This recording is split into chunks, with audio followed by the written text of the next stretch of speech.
ಸಚಿವ ಸಂಪುಟ ಸಭೆಯಲ್ಲಿ ರಾಜ್ಯಪಾಲರಿಗೆ ಟಕ್ಕರ್ ಕೊಡುವಂತಹ ಕೆಲಸವನ್ನ ರಾಜ್ಯ ಕಾಂಗ್ರೆಸ್ ಸರ್ಕಾರ ಮಾಡಿದೆ. ಮೈತ್ರಿ ನಾಯಕರ 4 ಕೇಸ್ಗಳ ಬಗ್ಗೆ ಮಹತ್ವದ ಚರ್ಚೆಯಾಗಿದೆ. ಪ್ರಾಸಿಕ್ಯೂಷನ್ ಅಸ್ತ್ರವನ್ನ ತಿರುಗು ಬಾಣದಂತೆ ಬಿಡುವುದಕ್ಕೆ ಸರ್ಕಾರ ನಿರ್ಧಾರವನ್ನ ಮಾಡಿದೆ.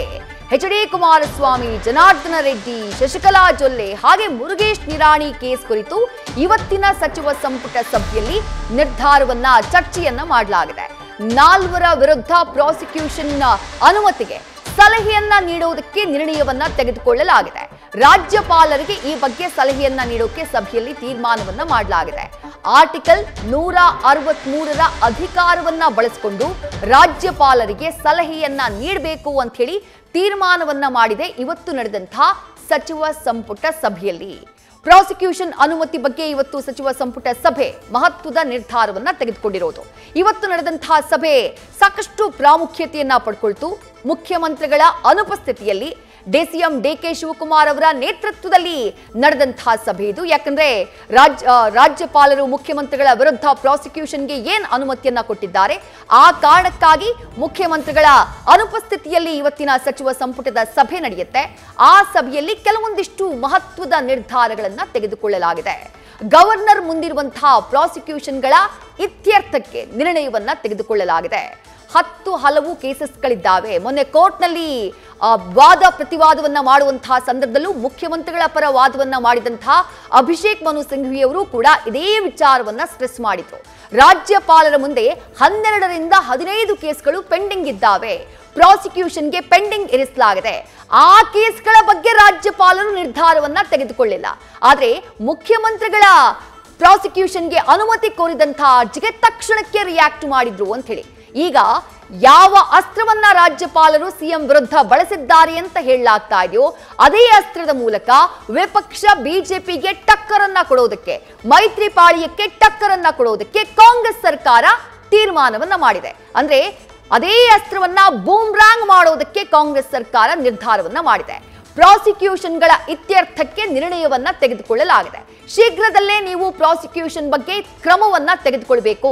ನಿಮ್ಮ ಮುಂದೆ ಪೆಂಡಿಂಗ್ ಇರುವಂತಹ ಫೈಲ್ಗಳು ಏನಿದ್ದಾವೆ ಆ ಫೈಲ್ಗಳ ಬಗ್ಗೆ ನೀವು ಅನುಮತಿಯನ್ನ ನೀಡಬೇಕು, ಪ್ರಾಸಿಕ್ಯೂಷನ್ಗೆ ಅನುಮತಿಯನ್ನ ನೀಡಬೇಕು ಅನ್ನುವಂತಹ ಸಲಹೆಯನ್ನ ನೀಡೋದಕ್ಕೆ ಸಚಿವ ಸಂಪುಟ ಸಭೆಯಲ್ಲಿ ತೀರ್ಮಾನವನ್ನ ಮಾಡಲಾಗಿದೆ.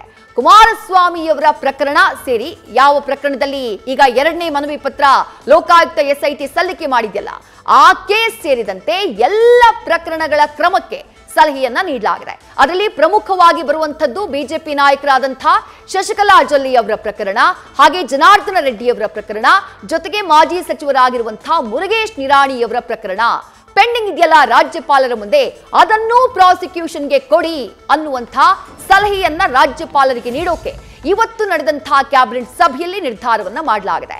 ಕ್ಯಾಬಿನೆಟ್ಗಿರುವ ಅಧಿಕಾರವನ್ನ ಬಳಸಿಕೊಂಡು ಗವರ್ನರ್ಗೆ ಸಲಹೆಯನ್ನ ನೀಡಲಾಗ್ತಾ ಇದೆ. ಯಾವ ಅಧಿಕಾರ? ಆರ್ಟಿಕಲ್ 163 ಸಂವಿಧಾನದ ಆರ್ಟಿಕಲ್ 163ರ ಅಧಿಕಾರವನ್ನ ಬಳಸಿಕೊಂಡು ರಾಜ್ಯಪಾಲರಿಗೆ ಸಲಹೆಯನ್ನ ನೀಡೋಕೆ ತೀರ್ಮಾನವನ್ನ ಮಾಡಲಾಗಿದೆ. ಈ ಆರ್ಟಿಕಲ್ ಏನ್ ಹೇಳುತ್ತೆ ಅಂತಂದ್ರೆ, ಸಚಿವ ಸಂಪುಟ ಸಭೆಯಲ್ಲಿ ಯಾವುದೇ ವಿಚಾರದ ಬಗ್ಗೆ ನಿರ್ಣಯವನ್ನ ತೆಗೆದುಕೊಂಡು ಅದರ ಪಾಲನೆಗೆ ಅಥವಾ ಅದನ್ನ ಜಾರಿಗೊಳಿಸುವಂತಹ ವಿಚಾರಕ್ಕೆ ಸಂಬಂಧಪಟ್ಟ ಹಾಗೆ ರಾಜ್ಯಪಾಲರಿಗೆ ಸಲಹೆಯನ್ನ ಕೊಡಬಹುದು ಸಚಿವ ಸಂಪುಟ ಅನ್ನೋದನ್ನ ಈ ಆರ್ಟಿಕಲ್ ಹೇಳುತ್ತೆ. ಹಾಗಾಗಿ ಇದನ್ನೇ ಬಳಸಿಕೊಂಡು, ಈ ಅಧಿಕಾರವನ್ನ ಬಳಸಿಕೊಂಡು ರಾಜ್ಯಪಾಲರಿಗೆ ಸಲಹೆಯನ್ನ ನೀಡೋದಕ್ಕೆ ಇವತ್ತಿನ ಸಭೆಯಲ್ಲಿ ನಿರ್ಣಯವನ್ನ ತೆಗೆದುಕೊಳ್ಳಲಾಗಿದೆ. ಸಿಎಂ ವಿರುದ್ಧ ತರಾತುರಿಯಲ್ಲಿ ಪ್ರಾಸಿಕ್ಯೂಷನ್ಗೆ ಕೊಟ್ರು ಗವರ್ನರ್ ಅನ್ನುವಂಥದ್ದು ಕಾಂಗ್ರೆಸ್ ನಾಯಕರು ಮಾಡ್ತಾ ಇರುವಂತಹ ಆರೋಪ.